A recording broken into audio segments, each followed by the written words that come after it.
Assalamualaikum warahmatullahi wabarakatuh. Perkenalkan, nama saya Azril Hayam Iksan Kahfi dari kelas pengantar game E.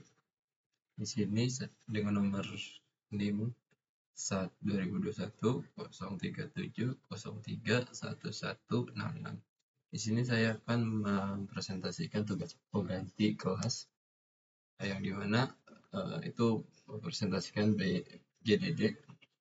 Yang pertama itu yang itu ada title page. Nah, di title page ini nama game yang saya gunakan itu ada Ronin the Last Samurai. Nah, terus itu ada tagline-nya juga. Nah, tagline-nya itu ada Honor Your Blade, Advance Your Master. Tuh. Terus yang tiga itu ada tanggal pembaruan yang di sini itu di tanggal 27 November 2024. Tuh. Nah, terus setelah ada title page, di sini juga ada overview game. Nah, overview game itu adalah apa? Yang pertama itu adalah di mana adalah konsep. Nah, di dalam konsep ini untuk Ronin the Last Samurai adalah yang dimana game ini adalah aksi strategis yang menggabungkan seni bertarung samurai dengan elemen roguelike. Nah, pemain berperan sebagai Ronin, seorang samurai tanpa tuan yang mencari balas dendam atas kepergiannya dan kematiannya sang guru. Terus di sini yang kedua itu ada 2.2, itu target audiensnya. Nah, target audiensnya ini adalah usia yang dimana usianya itu 13 plus atau dimana 13 ke atas untuk audiensnya. Nah, terus ada pecinta game yang dimana pecinta game aksi dengan tema samurai dan feodal Jepang. Nah, terus selanjutnya ada pemain yang menikmati game dengan tingkat kesulitan menantang.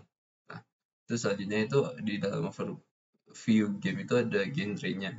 Di dalam permainan Ronin the Last Samurai ini, genrenya itu ada action, regular light, hack and slash. Tuh.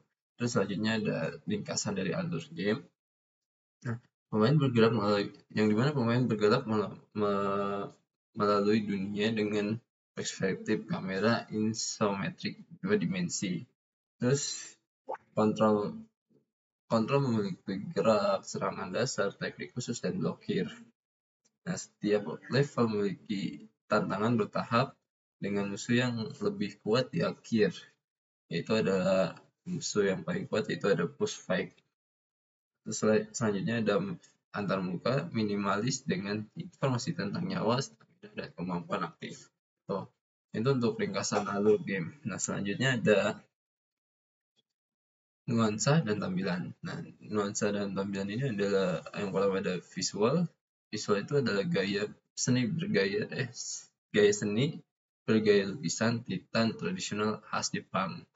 Sumi Nah, terus ada nuansa. Nah, nuansa itu adalah nuansa gelap, penuh ketegangan, dan atmosfer yang melambangkan kehormatan serta perjumpaan hidup mati sang seorang samurai. Itu yang berada di overview game. Nah, selanjutnya itu ada gameplay. Nah, gameplay ini yang pertama ada tujuan. Nah, tujuan dari gameplay dari game Ronin The Last Samurai ini itu mengalahkan musuh di setiap levelnya dan menciptakan balas dendam atas kematian tuan sang samurai. Terus yang kedua itu ada perkembangan game. Nah, perkembangan game ini dimana perkembangan dari awal pertama game diluncurkan sampai saat ini dengan tanggal update terbaru yang dimana pemain dapat meningkatkan kemampuan karakter, memulai peralatan baru, keterampilan khusus, dan item yang ditentukan. Nah, terus ada setiap level juga menawarkan musuh unik, rintangan, dan hadiah berbeda-beda. Itu untuk pengembangan game. Terus selanjutnya yang ketiga itu ada alur bermain.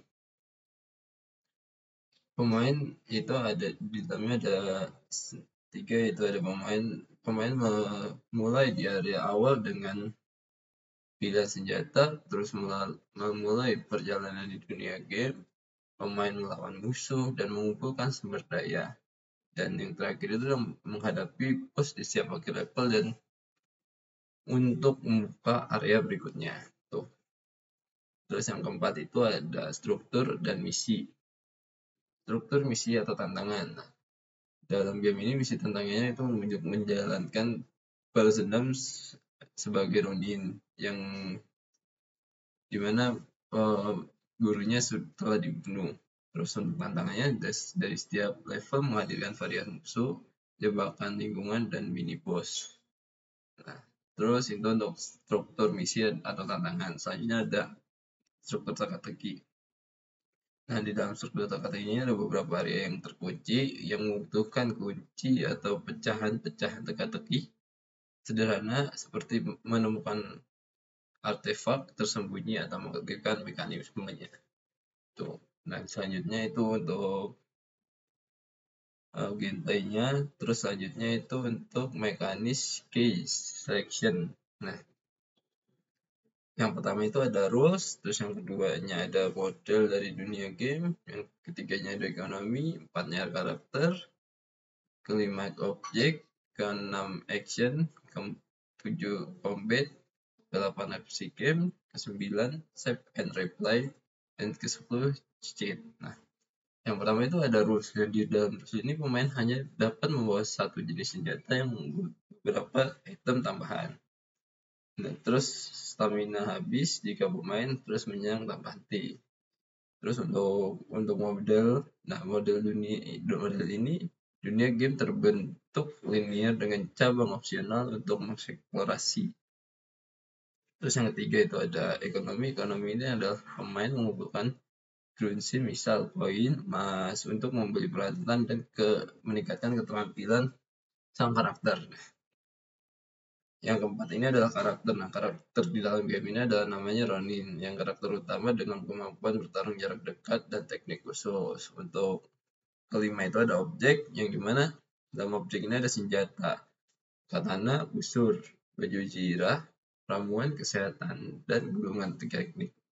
Itu untuk objeknya. Nah, untuk actionnya ini adalah serangan biasa, teknik khusus, blokir, dan menghindar.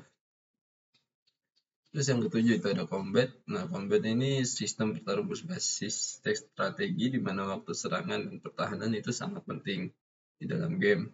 Terus ada opsi game, tingkat kesulitannya juga bisa diatur di awal permainan, mau paling rendah, paling mudah, sulit, apa paling sulit. Nah, itu. Terus ada save and replay yang dimana game ini bisa ada fitur untuk save manual dan save otomatis, yang mana jadi setiap kita telah menjalankan game ini itu tidak harus memulai dari awal, tetapi game ini bisa dimulai dengan dimana terakhir kita mau menggunakannya atau memainkannya. Tuh, untuk ke-10 ini ada cheat, tidak ada fitur cheat untuk menjaga keseimbangan gameplay dalam game tersebut. Nah, terus yang kelima itu ada story and narrative. Yang pertama itu ada Black Story. Nah, dalam Black Story ini Ronin ada seorang murid Mas samurai terkenal yang tewas dalam pengkhianatan. Dia memulai perjalanan untuk membalas dendam dan menemukan kehormatannya. Itu untuk backstory-nya. Untuk plot elementsnya, dan setiap elemen mengungkapkan kedetailan tentang pengkhianatan dan hubungan Ronin dengan sang guru yang telah tewas dibunuh. Nah, terus untuk ketiga itu ada game story, cerita berkembangnya melalui dialog NPC dan gulungan kuno yang ditemukan di sepanjang perjalanan.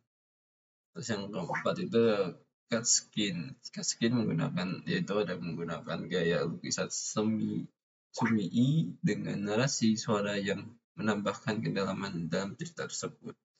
Itu untuk story and narrative. Nah, untuk yang terakhir itu ada game world. Nah, yang pertama di dalam game itu yang pertama general lock and feel of world, yang dimana lingkungan khas Jepang, feodal, hutan, bambu, desa terbakar, kuil terpencil, dan kastil musuh yang hampir sama seperti di dunia nyata yang ada di Jepang. Terus ada palet warna dominan seperti warna putih, hitam, dan merah darah.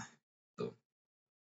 Terus setelah itu ada area dan map. Nah, dalam area map ini ada terbagi lagi 3 bagian. Yang pertama ada general description, and physical, di mana dunia dibagi menjadi 5 area utama yang masing-masing dengan tema dan musuh yang sangat unik.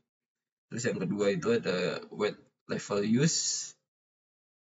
Setiap level dirancang untuk menantang pemain dengan kombinasi musuh dan lingkungan yang ada dalam sebuah game. Terus yang terakhir ini yang ketiga, connection to other areas. Nah, yang dimana setiap area terhubung secara linear dengan jalan rahasia yang dapat ditemukan pemain untuk mempercepat perjalanan atau menemukan item yang sangat langka di dalam permainan itu. Mungkin ini saja yang bisa saya presentasikan untuk tugas pengganti ini, yang dimana untuk GDD yang dengan nama game itu Ronin The Last Samurai. Mungkin kurang lebihnya mohon maaf. Sekian dari saya. Assalamualaikum warahmatullahi wabarakatuh.